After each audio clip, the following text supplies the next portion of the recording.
এই টিকটকের কন্টেন্টগুলো নিয়ে আপনি কিয়ামতের দিন দাঁড়াবেন, ইউটিউবের ভিডিওসগুলো নিয়ে আপনি কিয়ামতের দিন আল্লাহর সামনে দাঁড়াবেন এবং আপনার কাছে একটা ডিজিটাল আপনার এন্ড্রোস করা একটা আমলনামা দেয়া হবে এবং দেখে আপনি বলবেন মা লি হাযাল কিতাবি লা ইউগাদিরু সাগীরাতান ওয়ালা কাবীরাতান ইল্লা আহসাহা। এটা কেমন আমলনামা?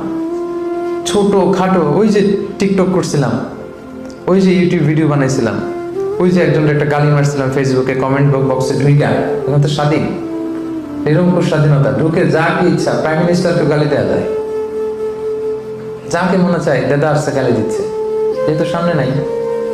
আপনি যেখানে যে কমেন্টস বসিয়েছেন, যেখানে যে টেক্সট করেছিলেন, যেখানে যেটা বলেছেন, যত কন্টেন্ট আপনি ক্রিয়েট করেছেন, এগুলো সব আপনার আমল নামায় সেদিন তুলে দিবে কে? আওয়াজ করে বলেন, তুলে দিবে কে?